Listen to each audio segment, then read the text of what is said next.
Hello team and welcome to another ATP Geopolitics video with myself, Jonathan MS Pierce. The Ukraine War News Update, third part thereof for the 30th of September 2023. That's because so much stuff is happening. Ukraine and that war, Zelensky announced the big defense industries sort of collaborative going on, and that was a lot of news to chomp through in the military aid segment. So I've split that into its own video and this one into its own, because as you can see from the tabs above, quite a lot of geopolitical stuff to get through.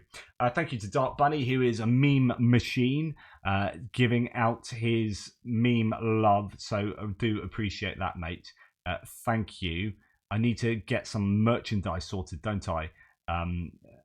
But there is merchandise, by the way, below my general Atypical and Philosopher stuff, as well as ways of supporting Ukraine through reporting from Ukraine's merchandise, which is, I have a commission on it, which is down in the description below. It's been there for forever, really, since I started the channel. They reached out, so you can help this channel in that way if you so desire and have the wherewithal to do so. Right, Romania has moved air defense systems closer to the border with Ukraine. As you know, there have been three, I think, examples of Shahed drones falling in Romanian territory, close to the Danube River, as places like Izmail and Reni have been targeted by the Russians. I mean, one was hoping that, from a pro-Ukrainian point of view, that Romania would step in and help do a little bit of air defense within Ukrainian territories. Of course, that's going to get a NATO country far too closely involved with conflict. Way too risky to do that. But I wonder whether the odd missile might just go across the border and take out a Shahed. That would be nice, wouldn't it? Anyway, they are moving air defenses closer to the border, and also additional measures, including the deployment of 4 US F-16 jets have been implemented, and a no-fly zone has been expanded there. So that's worthy of note. Just someone else saying this as well, that, you know, over the past month, the country's authorities have reported 3 times about the fall of fragments of Russian drones territory country. So they are, they said, oh yeah, the further point of note here is that last night they said Russian drones may have violated their airspace again. So as well as having 3 times previously, last night a further example potentially of their airspace being violated. So how far do Romania take their stance in doing something about that? Like, Russia are just going to keep pushing the envelope until someone, you know, slams a gavel down on the hands. Stop that envelope getting pushed.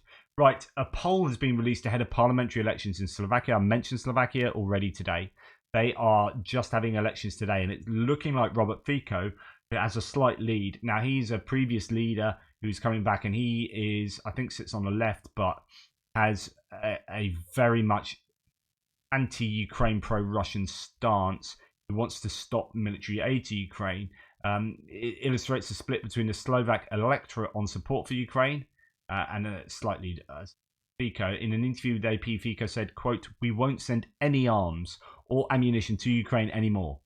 If SMER forms a government, he also opposes EU sanctions against Russia and wants Slovakia, a NATO member, to block Ukraine from joining the alliance." Right.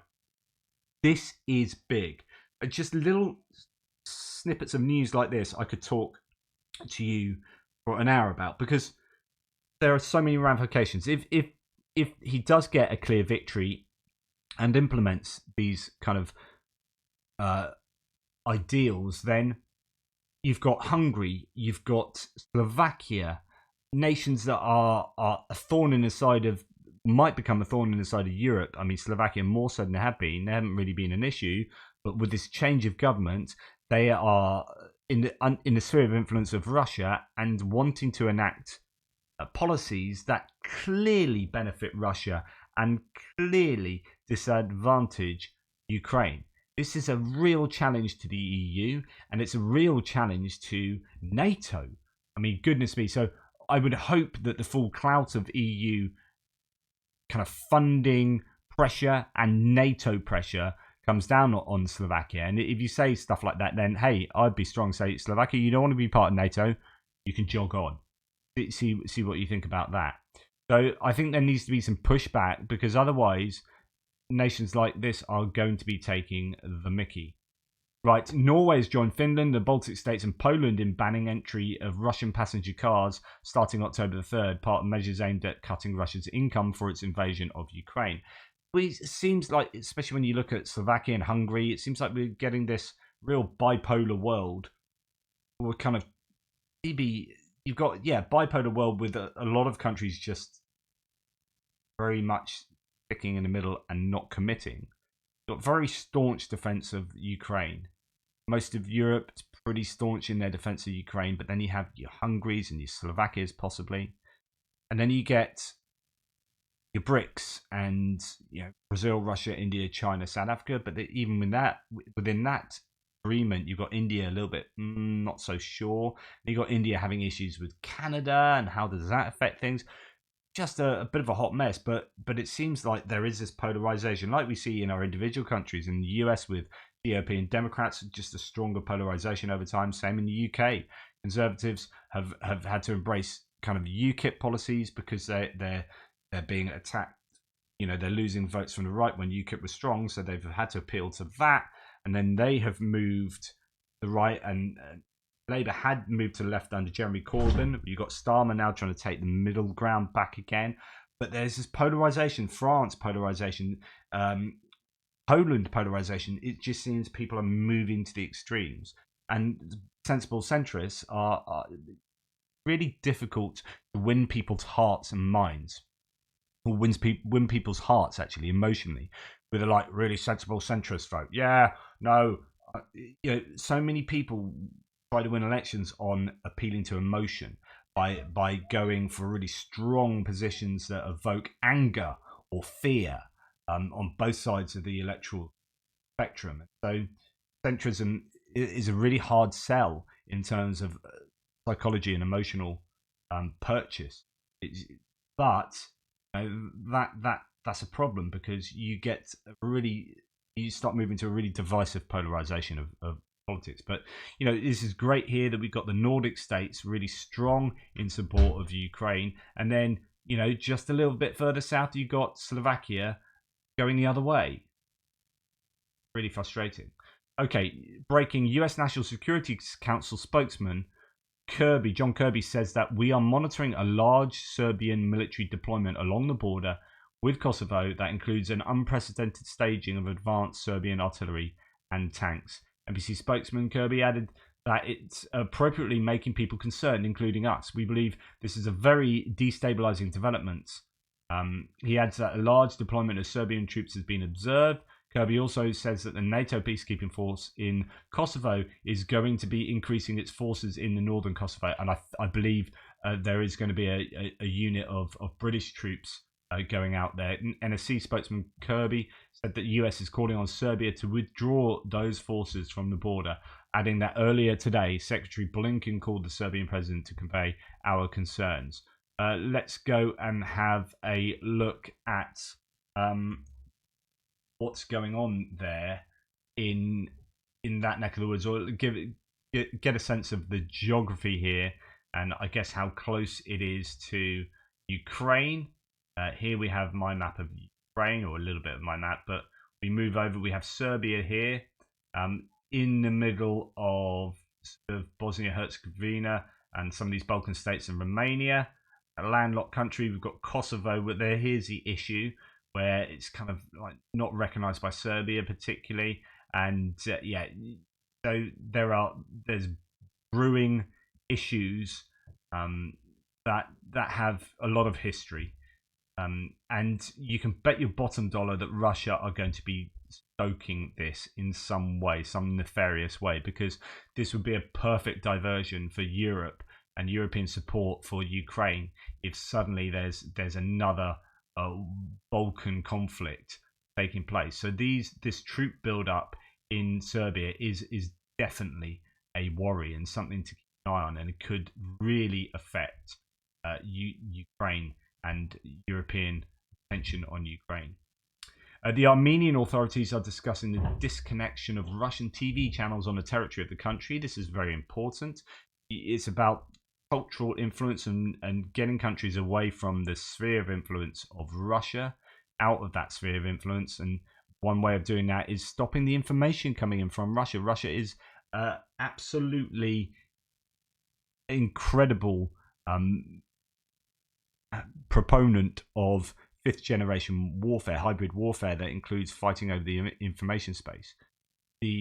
Goodness me, my channel is an example of that, right? I'm pretty sure that ATB Geopolitics has been a victim of the Russian information space and the war in that space. If places like Armenia can say no, we're not going to run your national TV stations, then that gives them a chance of being able to extricate themselves from that sphere of influence more successfully. Louise Badlian, a deputy of the National Assembly of Armenia from the ruling Civil Contract Party, written about that. So hopefully we do see that happening. I mean, there are big issues between Armenia and Azerbaijan, and we might get this weird situation where both countries come out of that conflict that they're trying to resolve further away from Russia. Right. Okay. I'm going to talk a little bit about US politics. I know this will divide many of you. Many of you will be going, oh, you have no right to talk about this. You can talk about every other political country, but you can't talk about US politics. You know nothing. I get that a lot, but hey, I'm going to talk about it. Now, here we have Elon Musk. One of my mates, actually, yesterday, who's a bit of a Musk fan, but a massive fan of Ukraine. He was like, but Musk has done so much for Ukraine. He's given Starlink. And I was like, go and watch my segment on one of my videos where I talk about where he switched and changed and what underwrote that change. Well, pressure from... I think one of his companies is either SpaceX or Tesla itself is the only independent company working in Russia that's able to work as independently as it does. Like no other corporation gets that. So in China, what are they getting? What are China getting out of that? What's going on there? And you've got Tesla and SpaceX get an awful lot of raw materials from both Russia and China. And I'll show you. I send you back to my video on ATP Geopolitics. Just go and search for Musk and look at that video. I'll try and link it below actually, and just see the influence that China and Russia have on Elon Musk's corporate entities, and then wonder why he suddenly changed his tune throughout this war and is now properly pro-Russian, as far as I can work out. And you may question that, but when Rand Paul, who's an American politician who's not the biggest fan of Ukraine, says to avoid a government shutdown, I will consent to an expedited vote to clean up CR without Ukraine aid on it. So this is all about Ukraine. I don't want, this is about nothing other than not wanting Ukraine aid in a bill.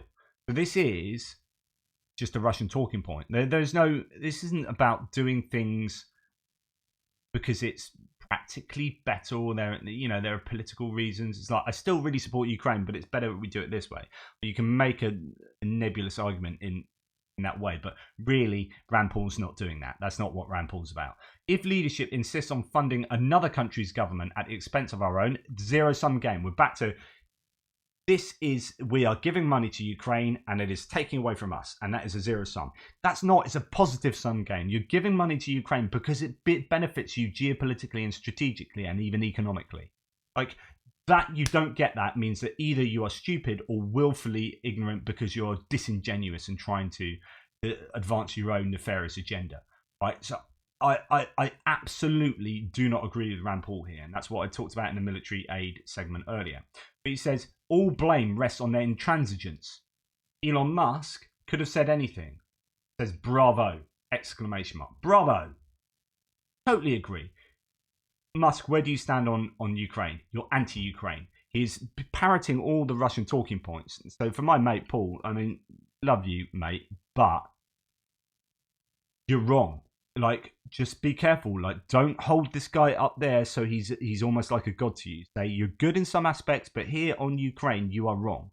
Yes, he gave Starlink because actually was arguably in his best interest. Like, Starlink are hugely powerful now and have come out of this, and he's managed to get out of this a massive deal with the Department of Defense. One assumes it's massive because no one's willing to give any details about it, where they realized that Ukraine so needed Starlink and that Musk was getting all intransigent himself about using Starlink to help Ukraine, that the US had to take it off Musk's hands and do a deal so that they took control over that Starlink provision, and they made the decisions on the basis of what coverage it had, and that was to the benefit of Ukraine. But that came from the government, not from Musk. So yeah, don't be under any illusions of where Musk sits with regard to Ukraine. Now, connected to this, like in terms of sort of Rand Paul, it's official. More than half the GOP House caucus is against Ukraine. Putin must not believe his luck. Shameful, says Josh Rogan. Now, although I said yesterday there's bipartisan support in the House, which there is for Ukraine, it's also worth knowing how 50-50 that bipartisan support is. In terms of, let's look at the voting as to what happened. HR 5692, Ukraine's Security Assistance and Oversight Supplemental Appropriations Act 2024. This is about money going to Ukraine. Democrats, 210 said yes, 2 people did not vote. Republicans, 101 said yes, 117 said no, 3 people did not vote. The more Republicans were against Ukraine than were for Ukraine. That's really significant. It is bipartisan. There is bipartisan support. So 311 to 117 is about 3/4, right? But though that quarter came from only one party, which then represents about over half of that party. That is a worry. Right, and I know this is going to annoy people, but this is relevant to Ukraine. So Nikki Haley is a former UN ambassador to the UN, under Donald Trump, and she was pretty decent at her job. She's now running for president, and she is pro-Ukraine. She now seems to be positioning herself as number 2 person, and why she says she knows she's number 2 is because Trump has just laid into her. But this is frickin' juvenile, man. I mean, I'm no fan of Trump. You are not a diplomat. You are a child. This is childish. Anyway, MAGA or I will never go for bird brain Nikki Haley. What, are we on a bloody playground now? No loyalty, plenty of lies. Quote, I will never run against our great president, she said. He has done an outstanding job, to which I responded, how nice of you to say, Nikki, knowing full well that her words mean nothing. She even came to Mar-a-Lago with her family, bearing gifts. Anyway, bird brain doesn't have the Cap's talent or Cap's temperament to do the job. Make America great again. Okay, so whatever. But what we draw from this is she probably is in second position now. And she came out of that horrific debate the other day. One of the few people that was given respect from what she said to Vivek Ramaswamy. Now, interestingly, Vivek Ramaswamy or Ramaswamy is basically the new Trump. So what he says is almost like parroting Trump. So when Vivek was saying something, Nikki Haley turned and said, every time you open your mouth, I get a little bit dumber. And it was just like, you could say that was juvenile as well, but man, that was a great put down, because actually it kind of is that. Like, his claims on geopolitics are so naive that actually he needs to, just like the adults are talking now, mate. And Nikki Haley knows her onions on that, and actually you don't, right? She's worked at the UN. She knows geopolitics damn sight better than you do. Just, I know who I'd listen to. Anyway, I just thought that was interesting.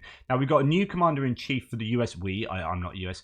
The US military Joint Chiefs of Staff is now, after Mark Milley has retired, we've got Charles Brown, and he's been sworn in, and he's already met Zelensky over telephone, so that's really important. Now, Mark Milley, I'm going to say this, and probably some of you have a go at me for saying this, but Mark Milley gave a speech at his retirement yesterday that went a little bit viral. It was pretty hard. Wow, outgoing Joint Chiefs of Staff Chair Mark Milley hits Trump at a retirement ceremony. Quote, we don't take an oath to a king or queen or a tyrant or a dictator. And we don't take an oath to a wannabe dictator. We take an oath to the Constitution, the willing, die protected. So he's very strong on January the 6th, so on and so forth. him and Trump aren't friends, of course, but man, that was a damning indictment of Trump, calling him a wannabe dictator. And a lot of people, and I'm included in that group, when you are saying how wonderful Kim Jong-un is, and when you've said how wonderful Putin is, and when you stood in Helsinki in Finland at a press conference, as Trump did, this is, I think, Trump's lowest point of his rule, and he said he believed Putin over his own intelligence services. If I was working in the intelligence services for my country at that time, for the US, that's just a stab in the heart. You know, and he loved Bolsonaro, he loved Putin, he loved Kim Jong-un, and he loved Xi Jinping. Like, he's a big strongman dictator. He's a dictator wannabe. That would be my opinion. He likes those strong men, Trump. And so Mark Milley is talking to that. Anyway, that's enough of me doing that. I know half of you will be like, bah. Right, British government has introduced sanctions against officials of the Russian occupation administration in the Zaporizhia, Kherson, and Donetsk regions of Crimea. This is pretty good. This is to say that, okay, you guys who are running stuff in the occupied regions, you are collaborators, or you are just outright Russian pawns, but you are not going to benefit out of this whole scenario. We are going to sanction you, and I think that's good. Their assets will be frozen, and entry will be banned, says The Guardian. Great Britain also added to the list of sanctions the Minister of Emergency Situations of Russia, Alexander Korenkov, and the Secretary of Central Election Commission of the Russian Federation, Natalia Budarnya. Now, with pretty much all Russian politicians, they seem to have their fingers in a lot of pies because you've got a kleptocracy, it's all corruption, etc., etc. So it's an interesting thing, but I'm pretty sure you could sanction most of the Duma and have a really massive effect on the financial running of the country. If you sanctioned a load of British politicians, they aren't. I mean, there is corruption in British politics, of course, but they aren't the ones pulling the economic strings in terms of being massive oligarchs. I mean, Rishi Sunak is married to, like, they're almost billionaires or whatever. So there is elements of this, but not in a way in Russia where politics and corruption and money seem to go hand in hand, and sanctioning politicians is having an economic effect, would have an economic effect on Russia, I'm sure. Anyway, that's just me kind of going off on one. Right, following the EU, Switzerland has introduced sanctions against Iran, as noted in the department. This might be important because of the place that Switzerland plays in, like, global economics and banking and finance. Not economics, more finance. So this might have an important effect on Iran's ability to, I don't know, do what it wants to do. So, as noted in the department, sanctions were introduced in connection with Iran's support of Russia's aggression against Ukraine and the supply of Iranian drones to the occupiers. So, good news from Switzerland there. The percentage, now, interesting. I don't know what to make of this. The percentage of Russian youth who are proud of their country, its history and culture, has doubled and is now 91% compared to 46% in 2020, a young woman tells the Russian Duma, the Russian parliament. I wonder what they are most proud of: invading another country, murders, looting, as Anton Gerashchenko. So this is, first of all, is this data good? Is it solid? Is it methodologically flawed? All those questions need to be answered. Is it worth anything, or is this just pure propaganda? Second of all, even if this was bona fide, statistically sound data, it's not good look for Russia. I mean, 91% compared to 46% now are proud of their country, its history and culture. But you can also understand there's going to be an element of rallying around a flag. So when a country is feeling like it's being attacked, and I don't mean that militarily, because they are the aggressors, obviously. They've invaded another country, but now the whole world, well, a lot of the Western world is saying, you guys suck. Everyone's piling, you guys suck, we're going to sanction you, you can't drive your cars into the Baltic states and the Nordic states, you can't do this, you can't do that. Then that can go one of two ways inside Russia. It can have an effect of Russian population going, oh man, we suck, which takes a lot of self-awareness to do that, and an acceptance you might have been wrong before. that's not how human brains work very well. We do something called cognitive dissonance reduction. So when you have disharmony in your brain, I've talked about this so many times in the past. You have a core belief. The core belief here is that Russia is awesome, and I am awesome, and I am Russia, and Russia is me. So these kind of identities are bound up. So for example, if you're French and I slag off the French, then I slag off France, or maybe even some of your politicians, although Macron's a funny one. But if I slag off France, then you take offence at that, and you think I'm slagging off you because you are French, and those identities are intertwined. And so you aren't going to go, oh yeah, no, yeah, France does suck. More often than not, you're going to go, screw you. How can you have no right to say that, blah, blah, blah. And you entrench, and it's called the backfire effect. Rather than take on new rational evidence to change your mind, you're more likely to entrench in your original position and push backfire effect. You push back and become even stronger in your original beliefs and whatnot. So looking at Russia, if the whole world is saying, oh, Russia sucks, you're racists and you're Nazis and all this, there will be some who go, yeah, we do suck. Man, Russia sucks. Oh, why I haven't been able to vote for who I wanted to vote for because we don't have a functioning democracy. And those people you might appeal to. But 90% of people are going to be like, no, we don't. You suck. And push back and have that backfire effect. So they don't like, you put evidence against their core position. I'm amazing. Russia's amazing. You have evidence against that causes dissonance, and you need to reduce that dissonance. It's very rarely that you change your core belief. I'm amazing, Russia's amazing. That's going to stay. What you do is something with this, which is adapt the evidence to your core belief. So you change the evidence, or you reject the evidence, or you attack the person delivering the evidence. That's one of the techniques. It's called kind of shooting the messenger. So you turn around to the rest of the world and say, no, you guys suck. It's everyone else that's wrong. We are still amazing. And you then entrench in your original position. So you go from 46% of people going, we're amazing, and I'm amazing, to 91% of people going, we're amazing.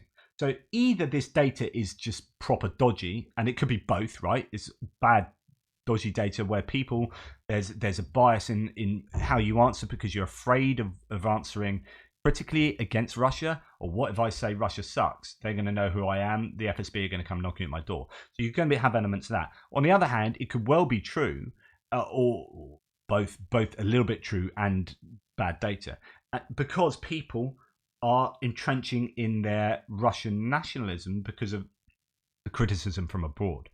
Right. Moving on, Ukraine removes companies from international sponsor war list as part of military aid negotiations. This is Ukraine, unfortunately, having to renege on their strong positions on people like the Hungarian bank OTP. That is Ukraine are not a fan of, the EU are not a fan of, but they're on a list of kind of state sponsors of war, or kind of corporate sponsors of war.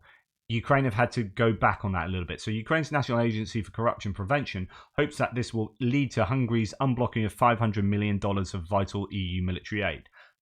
Hungary and Orban are blocking aid. They're connected to this bank OTP, which is on a blacklist. And now Ukraine have had to say, okay, we'll remove that from the blacklist. And the EU will probably remove it from the blacklist so that they can get... So this is Hungary actually leveraging power and essentially bribing the EU and Ukraine. And they've kind of Ukraine has said, look, we need that $500 million. It's worth more to us than keeping OTP on a blacklist, for example. So Zelensky met with the president of the European Bank of Reconstruction and Development, Odile Renaud-Bassot. Ukraine is interested in continuing cooperation with the EBRD, in particular in the field of energy security, trade financing, support of critical infrastructure, and municipalities, food security, and corporate sectors, Zelensky wrote. So there's a lot of work of Zelensky to get this funding coming through from the EU, but still we have this issue with a lot of funding from military aid. So Ukraine made concessions to Hungary in order to unblock 500 million euros from the EU military fund. NAZK announced the suspension of the charter, the international sponsor of the war, for the Hungarian OTP bank, which was repeatedly demanded by Budapest. So Budapest has and Orban has asked for this for a long time. Now, finally, Ukraine has reneged. Finally, Russia has been admitted into the 2024 Paralympic Games. Russian athletes will be able to compete in Paris under a neutral flag. There's lots of decisions being made by the International Olympics Committee. Actually, the Olympics Committee has come down on the Asian Games, who are going to readmit Russia and Belarus. I think to the point that now they're not going to readmit them, and that was the IOC actually being strong, but that may be under their own flags. But the IOC here is saying they can have athletes under a neutral flag. The decision was made at the General Assembly of the International Paralympic Committee in Bahrain. The IPC also voted not to suspend Belarus. So they are in with that too. So they are going to compete, but it won't be under the Russian or Belarusian flag. Yes, take that. I don't know how you feel about that. This is the kind of battle going on in the cultural spaces to try and sort of punish Russia for the political decisions they are making, and there are obviously arguments that cut both ways on that topic, as ever. Arguments both ways on every topic. Anyway, there's so much going on geopolitically. Hopefully that gives you a bit of a cross section of the news pieces. Thank you so much for your support. You have all been really quite wonderful. I'm going to go and help myself to a bit of it's 3 o'clock and I haven't had breakfast yet. I mean, watch my boy win his football match, so that's good. They are looking pretty good this year, so long may that continue. 6-2 victory. I don't really need to know that, but I've told you anyway, so there you go. Take care. Speak soon. Toodle pips.